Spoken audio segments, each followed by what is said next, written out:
Hello दोस्तों, मेरा नाम है विनीता लिंगवाण। आप सब दोस्तों को प्यार भरा नमस्ते। मैं रहती हूँ देवभूमि उत्तराखंड के देहरादून में। दोस्तों, आजकल पता ही होगा आपको पता ही होगा कि पहले सुबह कलश यात्रा निकली थी और शाम के टाइम पे है श्रीमद् भागवत कथा महापुराण का प्रवचन है आचार्य श्री सुबोध महाराज जी के द्वारा। और ये महापुराण कथा रखी गई है श्री ज्योति कीर्तन मंडली के द्वारा। महाकथा पुराण रखा गया है और समस्त कीर्तन मंडली के द्वारा रखे गए हैं। मैंने मेरे वीडियो के साथ विनीता ब्लॉग पहाड़ी आपको दिखाती हूँ किस तरह से सुबोध महाराज आचार्य प्रवचन बोलते हैं। कहते हैं कि कलयुग आ गया साहब, कलयुग आ गया, क्या करें, कलयुग आ गया। अगर मैं आप लोगों को बताऊं कि ये कलयुग बहुत अच्छा युग है, क्योंकि सतयुग, द्वापर और त्रेता इन युगों में वो आनंद नहीं है जो आनंद इस कलयुग में है। इस कलयुग में क्या विशेषता है? प्रभु का नाम सुनने को हमको मिलता है, प्रभु की कथाएं सुनने को हमको मिलती है। इसलिए कलयुग कोई बुरा युग नहीं है। इस कलयुग में बहुत बड़ी महानता है। क्या? चारों युगों में कलिकाल ही महान है। चारों युगों में कलिकाल ही महान है। चारों युगों में कलिकाल ही महान है। चारों युगों में कलिकाल ही महान है। प्रभु नाम की इसमें महिमा महान है। प्रभु नाम की इसमें महिमा महान है। हरि नाम की इसमें महिमा महान है। हरि नाम की इसमें महिमा महान है। कृष्ण नाम की इसमें महिमा महान है। हम बेसहारों का बस, हम बेसहारों का नाम ही सहारा है। कृष्ण नाम प्यारा है, कृष्ण नाम प्यारा है, नाम प्यारा है।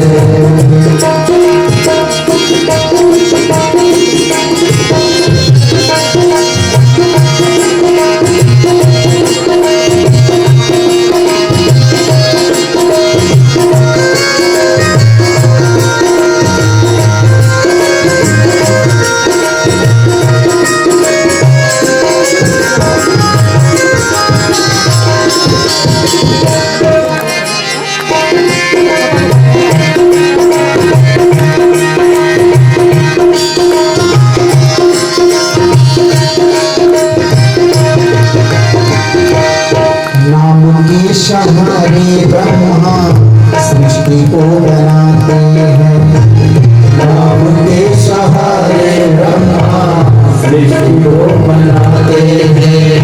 ब्रह्मा जी भी इस सृष्टि को जब बनाते हैं तो प्रभु का नाम ही गाते हैं। तो नाम हम गा रहे हैं।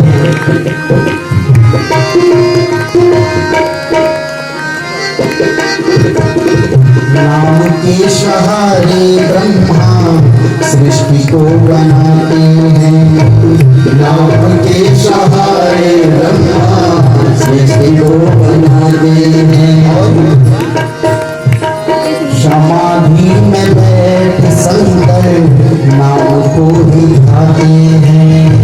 समाधि में बैठ शंकर नाम को ही गाते हैं। समाधि में बैठ शंकर नाम को ही गाते हैं। समाधि में बैठ शंकर नाम को ही गाते हैं।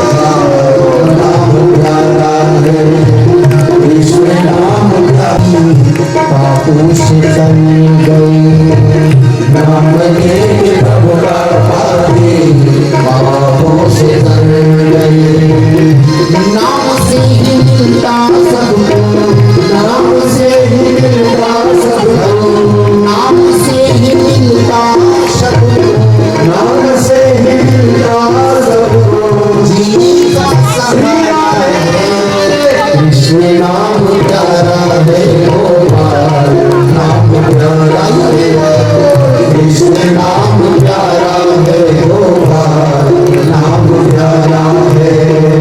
माता पिता भाई बंधु, माता पिता भाई बंधु, माता पिता भाई बंधु, माता पिता भाई बंधु, स्वभाव हमारा है कृष्ण नाम प्यारा है गोपाल नाम प्यारा है, कृष्ण नाम प्यारा है गोपाल नाम प्यारा है, कृष्ण नाम प्यारा है गोपाल नाम प्यारा है, कृष्ण नाम प्यारा है गोपाल नाम प्यारा है, कृष्ण नाम प्यारा है गोपाल नाम प्यारा है, कृष्ण नाम प्यारा है गोपाल नाम प्यारा है।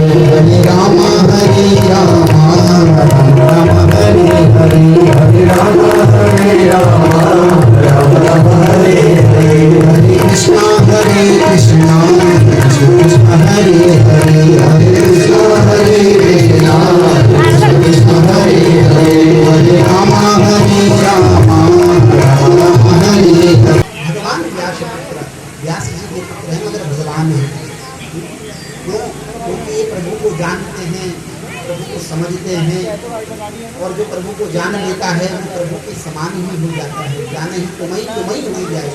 जो उस परमात्मा को जान लेता है ना, तो साक्षात परमात्मा ही बन जाता है। बोलिए भक्तवत्सल भगवान की जय। श्रुति महाराज जी भगवान ही है जो परीक्षित का कल्याण करने के लिए आए। तो भागवत महापुराण का महात्म्य महिमा, सबसे पहले हम क्या करेंगे, इस पुराण की महिमा का श्रवण करेंगे। महिमा माने महानता। इसको सुनने से क्या लाभ होगा, इसको किसने सुना, ये कथा आई कहाँ से, किसने इसको लिखा, इन सब विषयों की चर्चा हम आज करेंगे। कथा होगी कल से शुरू, आज केवल भागवत की महिमा महात्म्य।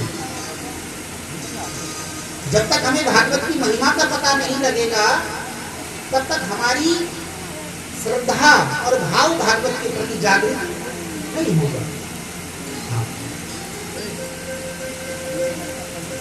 जब हम इसकी महिमा का श्रवण करेंगे, भागवत की महिमा का जब हमको पता लग जाएगा, उसके बाद हमारे हृदय में प्रभु के प्रति और भी प्रीति प्रगाढ़ हो जाएगी। श्रीमद् भागवत की महिमा कहते हैं कि सच्चिदानंद चावल होता था, आज कुछ और है, आज बदल गया है। कल को क्या पता क्या हो जाएगा, है? तो ये सब क्या है, ये सब असत्य है। जहाँ तक हमको दिखता है, जो भी दिखता है सब असत्य है। सत्य क्या है, सत्य क्या है? तो सत्य से ही श्रीमद् भागवत महापुराण का शुभारंभ होता है। सत्य सत्य सच्चिदानंद रूपा, सच्चित और आनंद को मिला करके बना है क्या, सच्चिदानंद। सबसे पहला शब्द आया सत्य। तो सत्य क्या है, बोले जो पहले भी था, अब भी है और आगे भी रहेगा। त्रिकाल, तीनों कालों में जो क्या है सत्य है, वो क्या है, वो वही परमात्मा है जो पहले भी था, है? सृष्टि के आदि में जो था, मध्य में जो है, और अंत में जब कुछ नहीं रहेगा तब भी वो रहेगा। वटस्य पत्रस्य पुटेशयामं बालम मुकुंदम मनुष्यस्मरामि। आपने देखा होगा बड़ के पत्ते में भगवान नारायण, जब प्रलय हो जाती है कुछ नहीं बचता, तब भी वो परमात्मा वटस्य पत्रस्य पुटेशयामं बालम मुकुंदम मनुष्यस्मरामि। वो बाल मुकुंद भगवान बट के पत्ते में शयन करते हैं, अपने पैर का अंगूठा चूसते हैं। हाँ। किसी ने कहा वही प्रभु सब कुछ तो ठीक है, आप बालक बन गए, बच्चे बन गए, कोई बात नहीं, मगर आपने पैर का अंगूठा क्यों डाल दिया मुंह में? हाथ का भी डालते तो चल जाता, ये पैर का अंगूठा क्यों डाल दिया आपने मुंह में?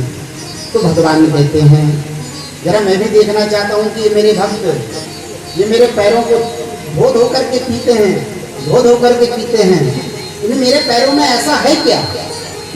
आज मैं भी जरा अपने चरणों का स्वाद चखूं। तो भगवान ने अपने पैर का भी अंगूठा अपने मुख में डाल दिया।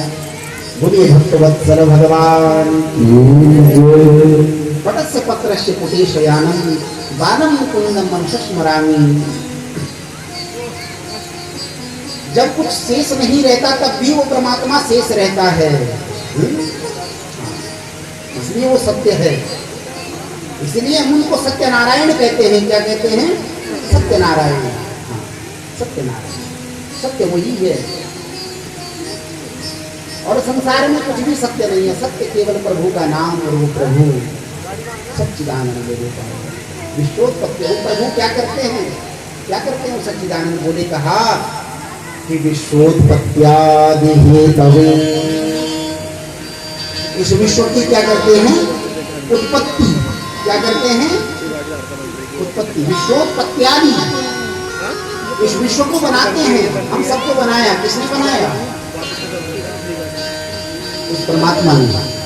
विश्वोत्पत्त्यादि हेतवे, विश्व की उत्पत्ति के हेतु हैं, कारण है। परमात्मा क्या करते हैं? बोले विश्व की उत्पत्ति करते हैं और उत्पत्ति नहीं करते, केवल बनाते बनाते नहीं है। ऐसे नहीं कि बना रहे भेजा छुट्टी, नहीं, हम सबको बनाया, हमारी पूरी व्यवस्था बनाई, क्या खाएगा, कैसे कमाएगा, हमको घर दिया, मकान दिया, बुद्धि दी, विवेक दिया, धन दिया, सब कुछ तो दिया। विश्वोत्पत्त्यादि, बोले विश्व की उत्पत्ति करते हैं, सबको बनाते बनाते नहीं, बोले आदि। आदि माने और भी, और क्या? बोले उनका पालन पोषण संरक्षण परमात्मा करते हैं, भगवान करते हैं। अच्छा, जब बाहर आ गए तब तो माता पिता ने हमारा लालन पालन किया, मगर जब पेट में थे तब किसने किया? उस परमात्मा की व्यवस्था देखो। हम गर्भ में भी रहे, माँ के उदर में भी रहे, तो वहां भी हम जीवित रहे, वहां भी हमको भोजन जल सब मिलता रहा है। माँ ने जैसा खाया वो हमको प्रभु की कृपा से उदर में भी मिलता रहा। उस परमात्मा की व्यवस्था देखो। तभी तो कहा विश्वोत्पत्त्यादि, वो विश्व की उत्पत्ति करते हैं, केवल उत्पत्ति नहीं करते, बोले उनका पालन पोषण भरण पोषण सब परमात्मा करते हैं। विश्वोत्पत्त्यादि हेतवे अर्थापत्रय विनाशाय श्री कृष्णाय वयं नमः। तापत्रय, हमारे जीवन में जितने भी ताप संताप आते हैं, आदि भौतिक, आदि दैविक और आध्यात्मिक, 3 प्रकार के तापों का वही तो समन करते हैं, वही परमात्मा। जब जब जीवन में हमारे कष्ट आता है, बताओ उस कष्ट से हमें कौन उबारता है? वो परमात्मा। कहीं ना कहीं किसी न किसी के द्वारा मदद करेगा, मगर करेगा जरूर। तापत्रय विनाशाय श्री कृष्णाय वयं नमः। ऐसे परमात्मा के चरणों में हम क्या करते हैं? वंदन करते हैं। परमात्मा, उन परमात्मा के जो सच्चिदानंद रूप हैं, उन परमात्मा के चरणों में हम कोटि कोटि वंदन करते हैं। और सच्चिदानंद भगवान के चरणों में प्रणाम करने के बाद कहा कि हे ऋषियों, अब मैं तुम्हें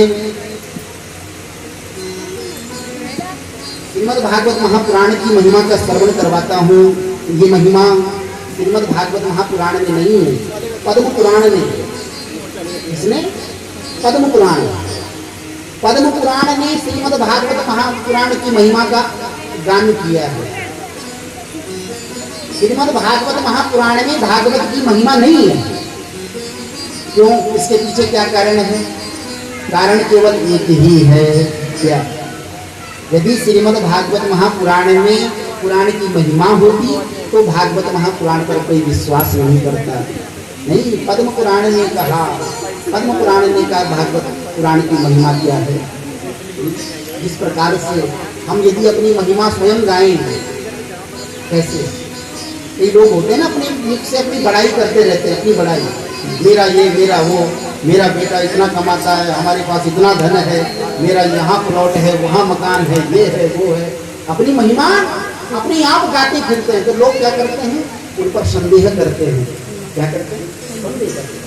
कोई और हमारी महिमा गाए, कोई और हमारी बड़ाई करे तो तब आनंद आए, और अपने मुख से ही हम अपनी बड़ाई करते जा रहे हैं तो उसमें आनंद नहीं आता। इसलिए श्रीमद् भागवत महापुराण में भागवत की महिमा नहीं है। पद्म पुराण ने कहा कि भागवत की महिमा क्या है, इसलिए पद्म पुराण से श्रीमद् भागवत महापुराण की महिमा तो भागवत में जोड़ दिया गया। पद्म पुराण क्या कहता है कि ये एक ऐसा पुराण है इसका शुभारंभ हमारी उत्तराखंड की भूमि से हुआ। कहाँ? हाँ, हमारी उत्तराखंड की पावन भूमि। देखिए कितने धन्य भाग हैं हमारे। वैशाख का महीना प्रारंभ हुआ। जैसे वैशाख की महीने की महिमा क्या आपसे कहें, ये तो साक्षात भगवान विष्णु का ही महीना है। ये भागवत के लिए बहुत अच्छा महीना है।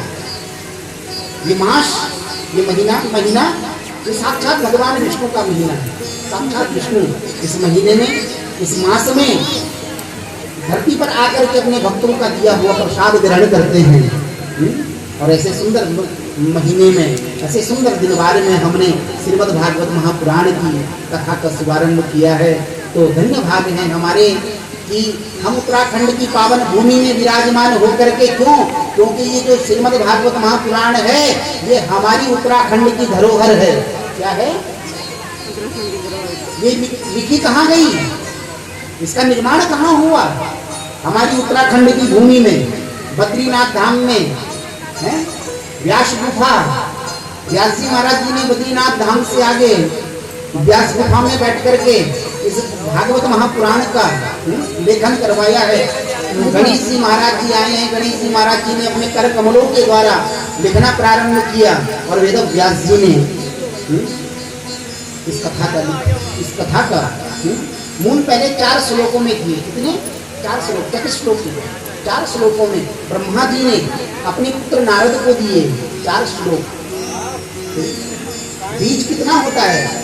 बीज जरा सा होता है ना बीज, और वो बीज जब धरती में पड़ता है, पृथ्वी में वो बीज जब पड़ता है तो उस बीज से एक वृक्ष का निर्माण होता है, और उस वृक्ष के फिर हजारों बीज उत्पन्न होते हैं उसी वृक्ष से। उसी प्रकार से ब्रह्मा जी ने ये 4 श्लोकों में अपने पुत्र नारद को ये ज्ञान दिया भागवत का। 4 श्लोकों में नारद जी इन 4 श्लोकों को लेकर के घूम रहे थे, उनका गान करते हुए सभी दिशाओं का भ्रमण कर रहे थे कि तभी देखा कि वेद व्यास जी जो अनेकों पुराणों को रच चुके हैं, अनेकों पुराणों का जिन्होंने लेखन कर लिया है, वो वेद व्यास जी उदास होकर के बैठे हैं। उदास बैठे हैं। मन में एक ही चिंता है कि इतना सब कुछ लिख दिया, बहुत कुछ लिख चुके हैं वेद व्यास जी, मगर अभी भी मन को क्या नहीं मिला? संतोष नहीं मिला। संतोष। और क्या लिखे? मन को संतोष नहीं मिला। नारद जी ने देखा वेद व्यास जी की स्थिति को, आए तुरंत नारायण नारायण। कई माताएं बहनें जानती हैं जिनका अंतिम समय अब निकट है। चलो भाई, मार्ग भी नहीं थे, रास्ते भी बढ़िया नहीं थे, रोड भी नहीं थी, गाड़ी भी नहीं जाती थी, पैदल यात्रा थी, तो चलो भाई अब तो जीवन सब हो गया, जी लिया, अब अंतिम समय कहाँ चले? नारायण की शरण में चले। वापिस आ भी जाएंगे तो ठीक है, नहीं भी आएंगे तो कोई बात नहीं। अब सब नाती पोते हो गए, सब व्यवस्थित हो गया, चले बद्रीनाथ धाम। तो पूरा पहले समय में वो बद्रीनाथ धाम जाते थे। आज सुबह जाओ, शाम को वापिस आ जाओ। तो महाराज बद्रीनाथ धाम में कौन आएगा कथा सुनने के लिए? इसलिए नारद जी को कहा कि हे नारद जी चलो, आप हरिद्वार चलो। हरिद्वार में जाएंगे तो बहुत सारे वहाँ पर श्रोता आ जाएंगे, क्योंकि बिना श्रोताओं की कथा शोभा नहीं देती।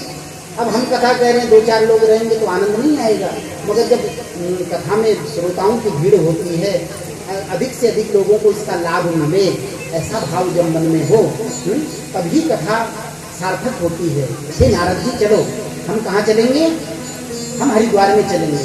हरिद्वार में लेकर के आए गए, गंगा जी के तट पर, गंगा जी के तट पर आए और गंगा जी के तट पर आकर के बालू को, रेत को इकट्ठा करके आसन बनाया। कोई बढ़िया गद्दी, हमारे लिए तो बहुत बढ़िया गद्दी आप लोगों ने लगा दी, मगर जो संकादिक ऋषियों ने जो कथा करी वो रेत में बैठ करके, बालू में बैठ करके रेत का आसन बनाया और अब उसी आसन पर बैठ करके नारद जी को मुख्य श्रोता बना करके नारद जी को अपने आगे बिठाया और कथा होने लगी। मगर कथा जब प्रारंभ हुई ना तो महाराज न जाने कहाँ से लोगों को पता लगा कि कथा हो रही है, भागवत की कथा हो रही है। चले महाराज सब संत महात्मा जो जंगलों में थे सब निकल करके आने लगे। गृहस्थी लोग भी अपने घर का काम काज छोड़ करके आने लगे। हरिद्वार में महाराज आनंद नाम के तट पर इतना सुंदर आनंद उमड़ा है और गंगा जी की पावन अविरल धारा बह रही है, कल निनाद करती हुई। और गंगा जी के तट पर श्रीमद् भागवत महापुराण का शुभारंभ हुआ है। कथा प्रारंभ हुई, जय जयकार हुई, सबने जय जयकार भागवत महापुराण की करी और संत निनाद हुए, घंटे घड़ियाल बजे, जय जयकार उद्घोष हुआ है। बड़े बड़े ऋषि अमलात्मा यहाँ पर आए हैं, जिन संतों ने अपनी साधना को छोड़ करके भक्ति को अपनाया है, भागवत की कथा को अपनाया है। कौन कौन है वो संत? भृगु वशिष्ठ, भृगु महाराज, वशिष्ठ महाराज, भृगु वशिष्ठस्य च्यवनस्य, च्यवन ऋषि, मेधातिथि ऋषि, देवल ऋषि, बड़े बड़े सिद्ध उच्च कोटि के संत महात्मा अपनी साधना को छोड़ करके कथा को सुनने के लिए आ गए। अपनी साधना को छोड़ करके कथा के लिए आ गए, क्योंकि कथा जो सकल लोक हितकारी, सारी जगत का कल्याण करने वाली है कथा। ऐसी कथा में हम लोग विराजमान हैं और ये कथा हमारा भी कल्याण करेगी, इसमें कोई संदेह नहीं है। तो महाराज नारद जी को मुख्य श्रोता बना करके अब कथा प्रारंभ हुई है और संकादिक ऋषियों ने कथा को कहना प्रारंभ किया है। कहते हैं कि दीनानां नियमो नास्ति सदैव श्रवणं मतम्। ये कथा, इसको करने के लिए कोई दिनवार करने की आवश्यकता नहीं है। हे नारद जी, दीनानां नियमो नास्ति सदैव श्रवणं मतम्। कोई ऐसा समय, कोई ऐसा काल नहीं बना कि जिस समय में हम भागवत ये सदा सेवन करने योग्य है। श्रीमद् भागवत महापुराण की पावन कथा। कहते हैं हे नारद जी, जिसने इस कथा सारा जीवन भर, जिसने इस कथा का श्रवण नहीं किया, मनुष्य योनि पाकर के जिसने इस पवित्र कथा का आनंद नहीं लिया, वो व्यक्ति क्या है?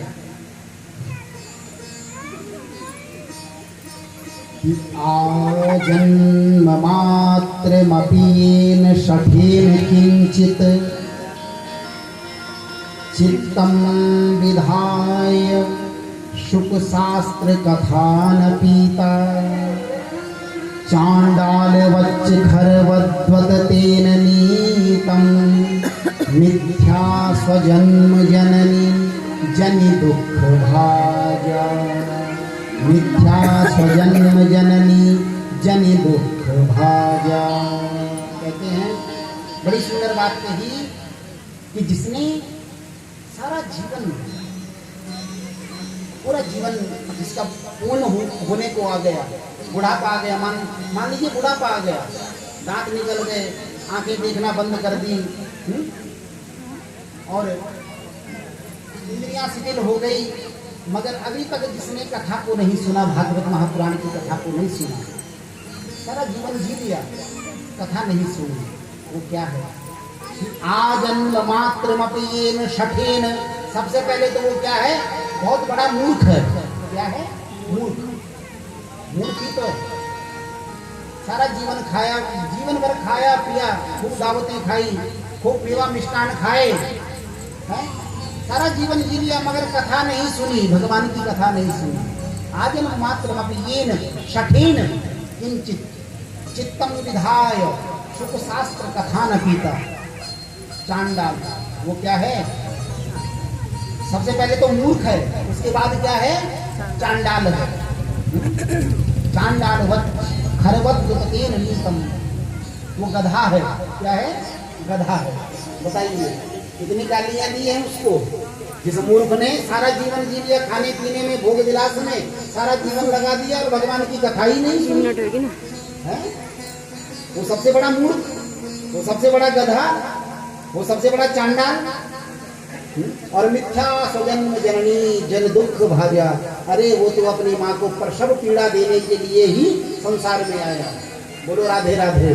केवल अपनी माँ को गर्भ का कष्ट दिया, 9 महीने उस बेचारी ने भी उसको पेट में रखा और अनेक कष्ट सहे, और बाहर आकर के उसने कुछ भी नहीं किया। उस जीव ने न भगवान की कथा सुनी, न सत्संग किया, न कोई कीर्तन, न कोई भजन, न प्रभु की कथा। केवल खाया पिया, भोग विलासों में पैसा इकट्ठा किया, बच्चे पैदा किए और संसार से चल पड़ा। वो तो क्या, वो बहुत बड़ा मूर्ख है। हाँ।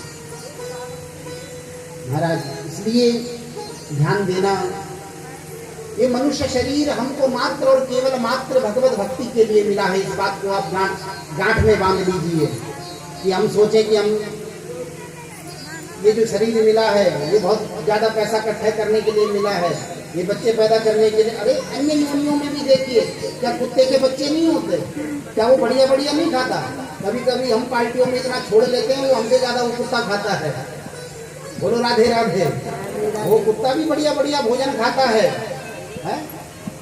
वो भी बच्चे पैदा करता है, वो भी बढ़िया जगह सोता है?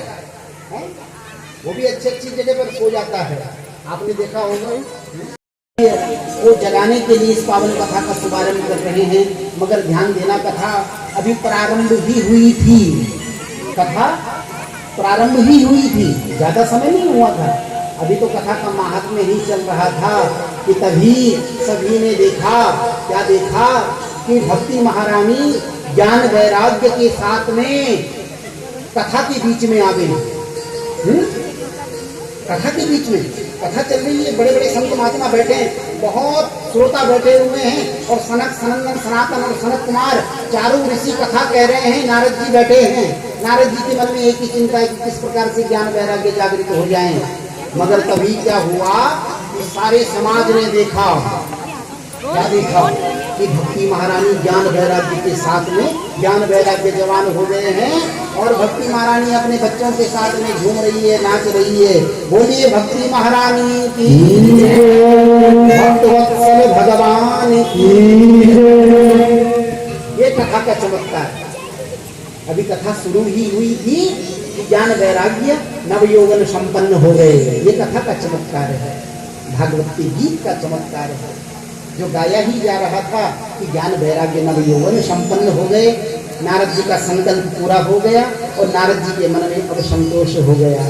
भक्ति महारानी नाच रही है, घूम रही है और कह रही है कि धन्य है नारद जी, धन्य है महात्मा, आप जो आपने मेरे पुत्रों को नवयौवन संपन्न कर दिया। अब तो मेरे मन में केवल एक ही कामना है कि मैं इस पूरी कथा का रसपान करूँ, पूरी कथा को सुनूं अपने बच्चों के साथ में। मुझे स्थान दीजिए, मैं कहाँ बैठूं?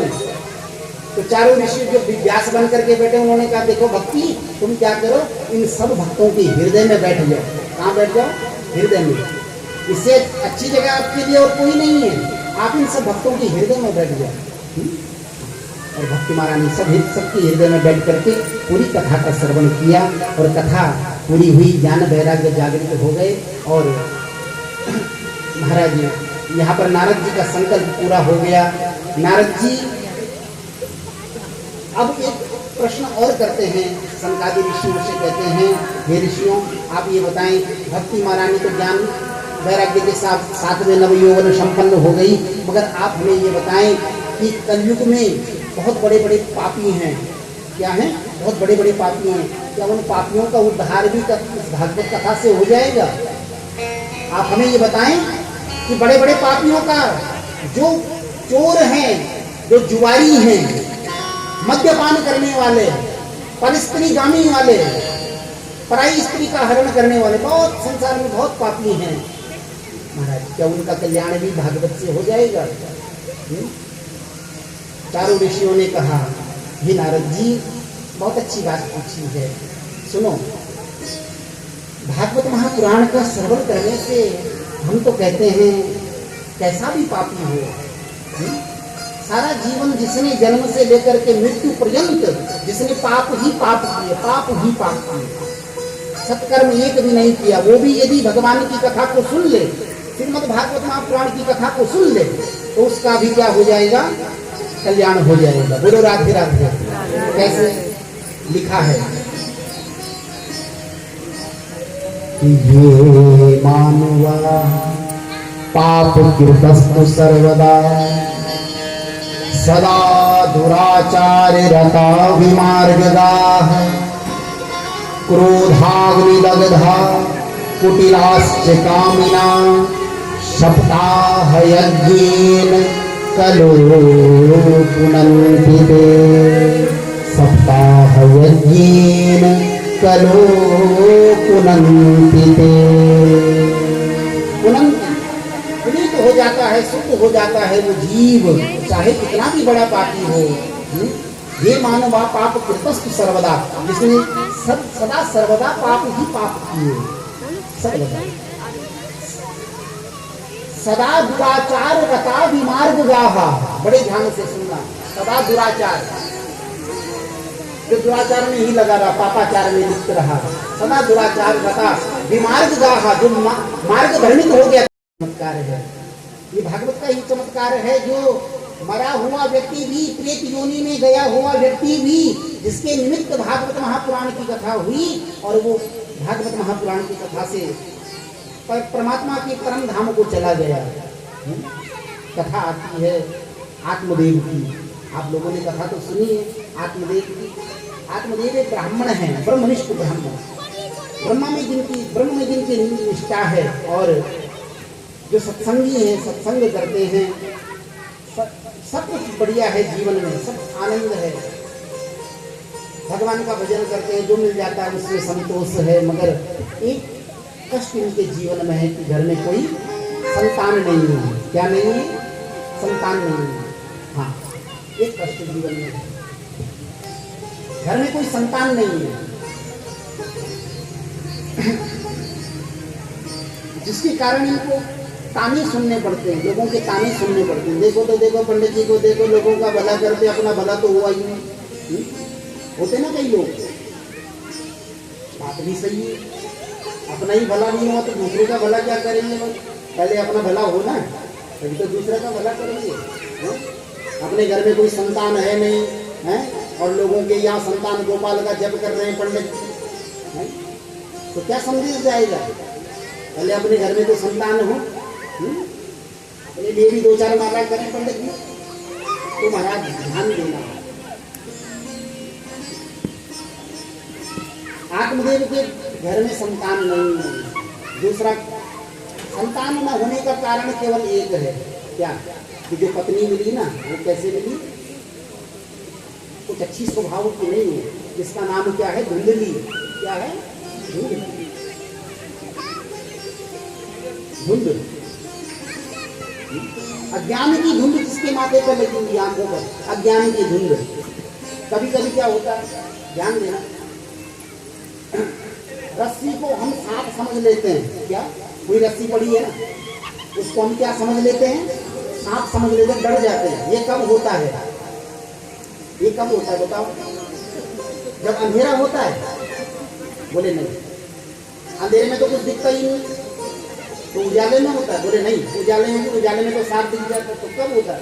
बोले जब ना अंधेरा होता है ना उजाला, जब धुंधला होता है। क्या? धुंध होती है जब, बोली धुंधली, जो अज्ञान को दिखाती है, दर्शाती है, अज्ञान को दर्शाती है। रस्सी में भी हमें सांप का दर्शन करा देती है। वो कौन है? वो धुंधली है, धुंधली। कोई सत्कर्म नहीं करती, या भगवान की भजन में निष्ठा, संतान कहाँ से होगी? आत्मदेव बड़े बेचारे सीधे साधे, एक दिन जंगल में गए, जंगल में जाकर के रो रहे हैं कि मेरे घर में संतान नहीं है, न जाने कौन सा पाप मैंने किया। अरे संतान नहीं है तो कोई बात नहीं, घर में एक गाय बंधी है बेचारी, उसका भी कुछ नहीं हुआ, वो भी ब्याही नहीं, कई सालों से बंधी है, वो भी नहीं ब्याही है। कई फलदार वृक्ष लगाए, उनमें भी फल नहीं आते हैं।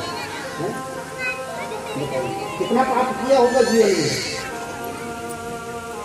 बड़ा कष्ट है। एक दिन जाकर के जंगल में जाकर के रो रहे हैं कि तभी एक महात्मा की नजर पड़ी। महात्मा ने कहा, भाई क्यों रोते हो? बोले, महाराज घर में संतान नहीं है। अच्छा चल ठीक है। एक झोले से एक फल निकाला और कहा, ले अपनी पत्नी को खिला देना, भगवान ने चाहा तो तेरे घर में संतान हो जाएगी। जा उस फल को लेकर के आ गया, घर में अपनी पत्नी को दिया। पत्नी ने कहा, मुझे लगता है स्वामी जी आपकी जो मति है ना हो गई, आप किसी अच्छे डॉक्टर के पास जाओ, आपको किसी वैद्य की जरूरत है। अरे फल खाने से बच्चा पैदा हो जाता तो लोग विवाह क्यों करते हैं? न जाने किसके चक्कर में आ गए हैं, किस महात्मा ने दे दिया, जाओ जाओ मैं नहीं खाऊंगा। अरे बोले देवी जी खा लो, नहीं होना होगा तो नहीं होगा, फल ही तो है, खा लो, प्रसाद समझ के खा लो, चलो देगा खा लो, खा लूंगी तुम जाओ। और वो धुंधली ने क्या किया, वो फल स्वयं तो खाया नहीं, वो फल दे दिया गाय को, जो गाय बंदी थी गाय को दे दिया। मगर संत का दिया हुआ फल, संत का दिया हुआ आशीर्वाद कभी खाली नहीं जाता, ध्यान देना। धुंधली ने वो फल गाय को दे दिया और पति के पूछने पर, आत्मदेव के पूछने पर झूठ कह दिया, जहां मैंने खा लिया। पत्यापृष्टम फलम भुक्तम। पति ने पूछा तुमने फल खाया? बोले हाँ खा लिया स्वामी जी, खा लिया। आप चिंता नहीं करें, मैंने खा लिया। अच्छा ठीक है। आत्मदेव बड़े प्रसन्न है कि संत का प्रसाद दिया है, विश्वास है कि संत का दिया प्रसाद जरूर मेरे घर में किलकारियां गूंजेंगी, जरूर मेरे घर में संतान होगी, है विश्वास है, संत के दिए हुए प्रसाद पर विश्वास है। तो महाराज धुंधली ने क्या किया कि अपने पेट पर कपड़ा लगा करके अपने पेट को मोटा करने लगी, अपने पति को खुश करने के लिए। हाँ स्वामी जी हो रहा है कुछ, लगता है मुझे लगता है पेट बढ़ रहा है, लगता है हो जाएगा, संत का प्रसाद निष्फल नहीं जाएगा। अब बहन के घर में भी, बहन का भी होने वाला था बच्चा, अपनी बहन का, धुंधली का, सारी मीटिंग फिक्स हो गई अपनी बहन के साथ में। बहन मेरा जब होगा तो खुद कैसे मुझे दे देना, मैं बता दूंगी कि हो गया। अब तब तक अपने पेट को बड़ा करती रहूंगी, बस अपनी बहन से पूरी बातचीत हो गई। आत्मदेव बेचारे बड़े सीधे साधे ब्राह्मण, धीरे धीरे समय बीतता गया। वो फल जो गाय को दिया था, गाय ने महाराज इतना सुंदर आज बछड़ा दिया है कि साक्षात भगवान के रूप में गौकर्ण महाराज जी का जन्म हो गया। बोले गौकर्ण महाराज की। पूरा शरीर तो मनुष्य का है, मगर जो कान है वो कैसे हैं, गाय के जैसे गाय गौ के कान होते हैं। गौकर्ण महाराज नाम गौकर्ण की जय जयकार होने लगी चारों ओर। सब देवता लोग आकर के गौकर्ण महाराज जी का दर्शन करते हैं, गौकर्ण महाराज जी को प्रणाम करते हैं। भगवत भक्त हैं गौकर्ण महाराज जी। तो समय आने पर धुंधली अपनी बहन का पुत्र लेकर के आई और खूब गाजी बाजी बजी। गौकर्ण महाराज बड़े प्रसन्न हुए कि मेरा भी पुत्र हो गया है। खूब पकवान पकवाए, खूब मेवा मिष्ठान बंटवाए हैं महाराज। मगर धीरे धीरे जब दोनों पुत्र बड़े हुए, धुंधली ने कहा मैं अपने पुत्र का नाम स्वयं रखूंगी, मेरा नाम धुंधली, तो मेरे पुत्र का नाम क्या होगा, धुंधकारी। चलो ठीक है देवी जी आपकी बात मान लेते हैं, धुंधकारी नाम रख दिया। उधर गौकर्ण और धुंधकारी धीरे धीरे बड़े होने लगे महाराज। दोनों में कोई समानता नहीं है। धुंधकारी जिधर से जाता है सब कलह कलेश करवाता है, मगर गौकर्ण महाराज जी जिधर से निकल जाते हैं उधर ही गौकर्ण महाराज जी की जगह कार्य होने लगती है। और गौकर्ण महाराज जी बहुत ज्ञानी हैं, इनसे ज्ञान लेने के लिए लोग आते हैं, कोई बात पूछनी होती है इनके पास आते हैं। मगर धुंधकारी ने नाम खराब कर दिया अपने पिता का। जो भी नाम पिता ने कमाया था, आत्मदेव ने कमाया था, वो धुंधकारी ने सब नाम खराब कर दिया अपने पिता का। अब ध्यान देना, आत्मदेव पहले तो रोते थे कि पुत्र नहीं है, अब रोने लगे कि पुत्र क्यों है, क्योंकि कुपुत्र। ध्यान देना, घर में संतान नहीं है कोई बात नहीं, मगर यदि घर में कुपुत्र है तो कुपुत्रम दुखदायकम, कुपुत्र से कभी सुख की कामना जीवन में मत करना। हाँ, कुपुत्र से। उसी प्रकार से कुभारिया, पत्नी यदि कुभारिया है तो उससे भी सुख की कामना मत करना। मित्र यदि कुमित्र मित्र है, हमारा जो मित्र है ना, वो यदि कुमित्र है, दुष्ट है, तो उससे भी कभी सुख की कामना मत करना। हाँ, हमेशा दुख ही देते हैं। कुपुत्रम दुखदायकम। और लिखा है कि कुपुत्र स्वर्ग में गए हुए अपने पितरों को भी स्वर्ग से नीचे पतन करा देता है। देवी भागवत में वर्णन आता है कि पुत्र जो है वो स्वर्ग में गए हुए अपने पितरों को भी नीचे उनका पतन करा देता है। तो महाराज घर में संतान नहीं है तो कोई बात नहीं, भगवान का भजन करो, मगर घर में यदि पुत्र पैदा हो जाए तो कई पीढ़ियों का। तो महाराज गौकर्ण पंडितों ज्ञानी, गौकर्ण तो बहुत बड़े पंडित हुए, मगर धुंधकारी महाफला। धुंधकारी क्या हुए? महाफल, चोर, जुआरी, आत्मदेव, बड़े दुखी हुए। जंगल में जाकर के अपने प्राणों का त्याग करना चाहा, मगर गौकर्ण महाराज जी ने ज्ञान दिया। गौकर्ण जी ने कहा, पिताजी क्या करते हो? आत्महत्या करना बहुत बड़ा पाप है। सुनो, हमारी बात सुनो। आप क्या करो कि धर्मम भजस्व सततम त्यज लोक धर्मान सेवस्य साधु पुरुषान जहि काम तृष्णाम। हे पिताजी, आप क्या करो? सत्संग करो, भगवान का भजन करो, और यही काम तृष्णाम, काम और तृष्णा का त्याग करो, लोभ का त्याग करो। धर्मम भजस्व, धर्म का भजन करो, धर्म का पालन करो, धर्म का आचरण करो। धर्मम भजस्व सततम त्यज लोक धर्मान, लौकिक धर्मों का त्याग कर दो, सारे धर्मों का त्याग करके और केवल मात्र केवल प्रभु की शरण में आ जाओ। पिताजी आपका कल्याण हो जाएगा। सुंदर ज्ञान, इसे गौकर्ण गीता कहते हैं। क्या कहते हैं? गौकर्ण गीता। जो गौकर्ण महाराज जी ने अपने पिता को जो ज्ञान दिया उसको कहते हैं गौकर्ण गीता। हाँ, बड़ा सुंदर ज्ञान अपने पिता को दिया, पिता का कल्याण किया। और उधर धुंधकारी को जब पता लगा कि पिता चले गए, अब माँ को मारा, अपनी माँ को मारना प्रारंभ किया। कहा कि माँ बता, कहाँ धन रखा है, कहाँ मेरे पिता ने पैसा रखा है, बता।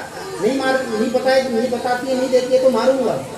माँ को बड़ी आत्मग्लानि हुई। देखो तो देखो, इस पुत्र के लिए मैंने अपने पति से झूठ बोला। क्या? अपने पति से झूठ बोला, अपने पति का तिरस्कार किया, और ये मुझे मारने के लिए कहता है। ध्यान देना, माँ सब कुछ कैसे सहन कर सकती है। माँ अपने पुत्र के कई अवगुणों को सहन कर सकती है, मगर बेटा जब माँ पर हाथ उठाए तो माँ, कोई भी माँ सहन नहीं कर पाएगी। कोई भी, जब बेटा अपनी माँ को मारने की बात कहे, माँ को बड़ी आत्मग्लानि में माँ भी घर छोड़ करके निकली, और एक कुआं था पास में, उस कुएं में ही कूद करके अपने प्राणों का त्याग कर दिया। बड़ा दुख हुआ। उधर धुंधकारी ने देखा पिता भी चले गए, माँ भी चली गई, अब मैं बचा। अब धुंधकारी ने क्या किया? धुंधकारी ने महाराज वैश्याओं को ला करके घर में उनके लिए चोरी करके लाता, उनको खिलाता पिलाता, खूब ठाट बाट। एक दिन बहुत गौकर्ण महाराज जी को पता लगा। गौकर्ण जी ने मन में विचार किया कि घर में रहूंगा तो इसकी संगति का मेरे पर भी कोई ना कोई प्रभाव पड़ेगा। इसलिए गौकर्ण महाराज जी ने अपना दंड कमंडल पकड़ा। गौकर्ण महाराज जी भी तीर्थों का सेवन करने के लिए चल पड़े। इधर धुंधकारी अब स्वच्छंद हो गया, अब किसी का डर नहीं, अब कोई किसी का डर नहीं, पिता नहीं है, भाई नहीं है, कोई नहीं है। वैश्याओं को घर में लाता, वैश्या गमन करने लगा, पाप करने लगा, और पाप में इतनी इसकी अभिरुचि हो गई कि इसने शुभ और अशुभ का त्याग करके केवल पाप करने लगा। पाप में इसकी मति लग गई।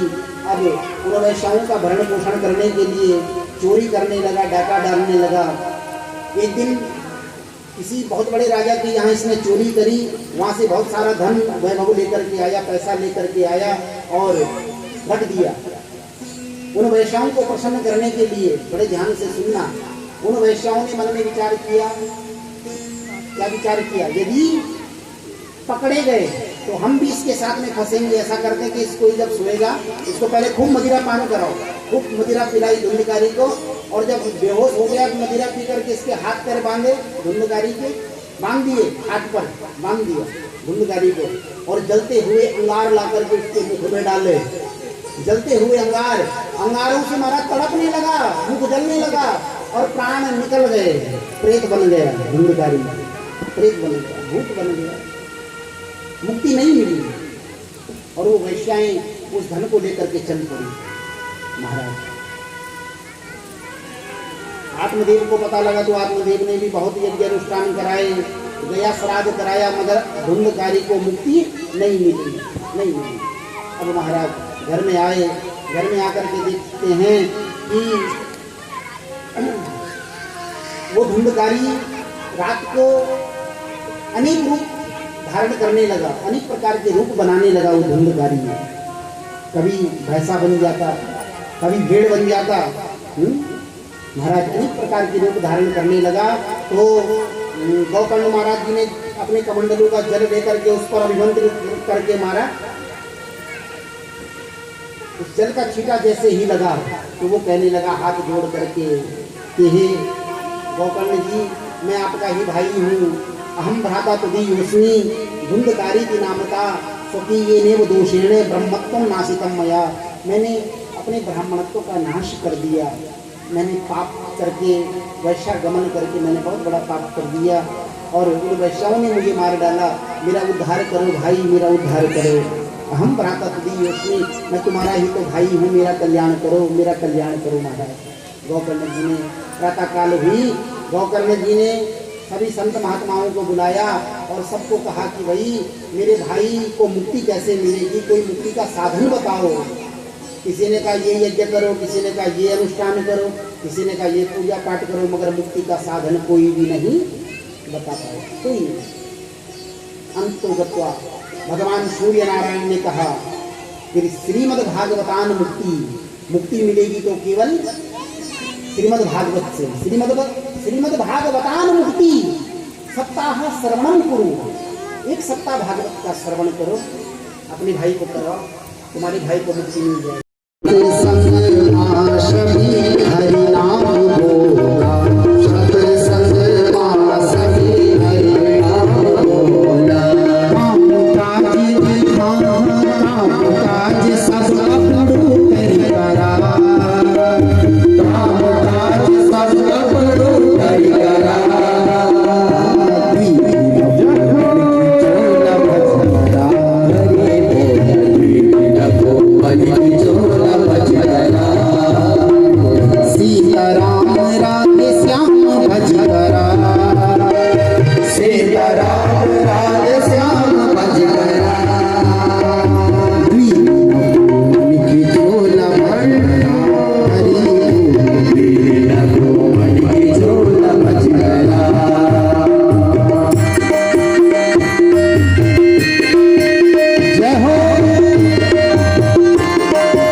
चोला बंजना हरि बोल मणि को चोला बंजना हरि बोल मणि को चोला बंजना हरि दोस्तों, आचार्य सुबोध महाराज जी ने श्री कृष्ण भगवान और श्री विष्णु भगवान जी के बारे में ही बहुत ही अच्छे प्रवचन गाए हैं और सबको पूजा के लिए आरती की देर खड़ा उठना पड़ेगा और सब करेंगे आरती और उसके बाद करेंगे व्यास जी को चढ़ाएंगे भेंट और व्यास जी देंगे प्रसाद के रूप में। मेरे वीडियो के साथ विनीता ब्लॉग पहाड़ी।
प्यारी बंसी मेरे मन मोहे, प्यारी बंसी मेरे मन मोहे, देख चली तेरी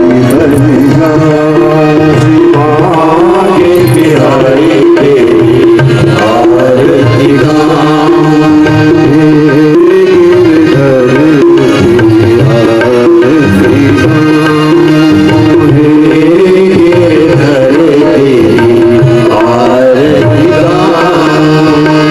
चरणों से निकली गंगा प्यारी, जिसने सारी दुनिया तारी, जिसने सारी दुनिया तारी, उन चरणों में शीश झुकाऊं, श्री भाग्य बिहारी तेरी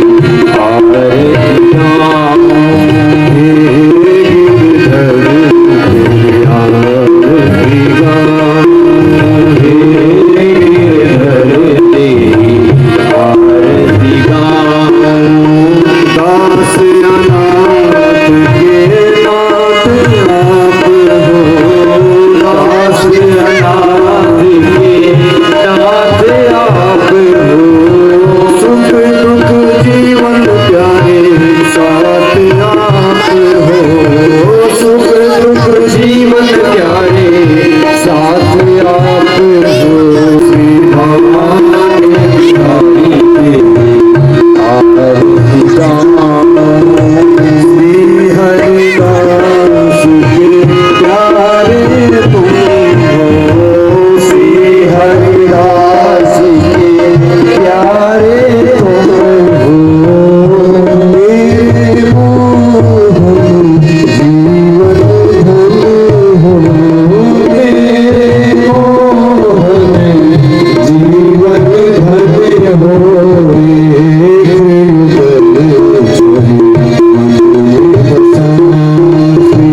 तन्नो विष्णु प्रचोदयात् ओम श्रीमद्भागवत समर्पणात् पुण्ययानि सर्वश्रेष्ठवान् श्रीमद् ज्ञानसमुद्रपाणि भगवान् शांति में ध्यान करेगा ओम नित्य हरे पुष्पांजलि समर्पयामि हरि ओम स्वामी कैसे फिर चेक करो पुष्पांजलि आगे लगे नहीं चाहिए ओम ज्ञानी बाबा के तो करके बात समाज से शांति में साथ ओम ज्ञानी बाबा के मान के बोले धर्म की जय हो धर्म का नाश हो प्राणियों में सद्भावना हो विश्व का कल्याण हो गंगा मैया की जय हो गौ की सेवा हो गायत्री मैया की जय हो जयकारा वीर बजरंगी का बोलो सांची दरबार की जय नमः पार्वती पते बोलो हर हर हर महादेव शंभो ओम जय जय श्री राधे जय जय श्री राधे जय जय श्री राधे श्याम बोल व्यास जी महाराज की तो इसी सूचना के बिना सभी लोग आरती जरूर लेंगे और व्यास जी से आशीर्वाद लेकर तत्पश्चात तिलक प्रसाद लेकर और भाई लोग हमारे जो कार्यकर्ता बोलिए श्री बाबू बिहारी लाल की जय आशीर्वाद लेंगे व्यास जी से सभी लोग एक करके राधा मेरी सोनी मैं राधे तेरो दास जन्म जन्म मोह दीजिए वृंदावन ये मोहन तन भले बजी तेरी बांसुरी मोहन तन भले बजी तेरी बांसुरी हे गाना दिल से गाने तेरी बांसुरी हे गाना दिल से गाने तेरी बांसुरी मोहना तन भले बजी तेरी बांसुरी मोहना तन भले बजी तेरी बांसुरी हे गाना दिल से गाने तेरी बांसुरी हे गाना दिल से गाने तेरी बांसुरी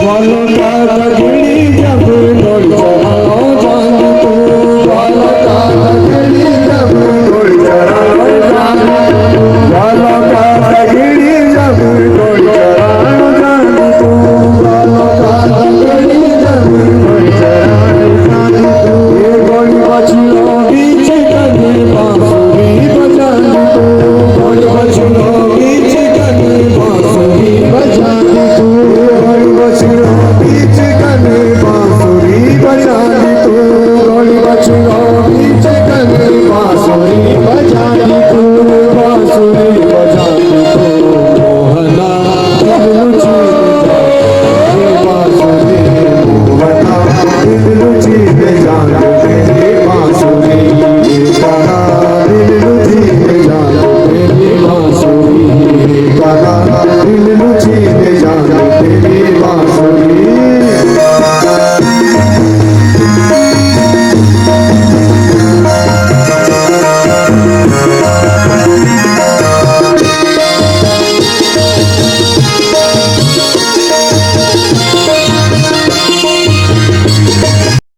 दोस्तों मैं आ गई हूँ घर जहाँ कथा हो रही है और व्यास जी ने बहुत ही अच्छे प्रवचन गाए हैं। और अगर वीडियो अच्छी लगी तो लाइक करें, शेयर करें, कमेंट करें और ज़्यादा से ज़्यादा सब्सक्राइब करें और ज़्यादा से ज़्यादा शेयर करें।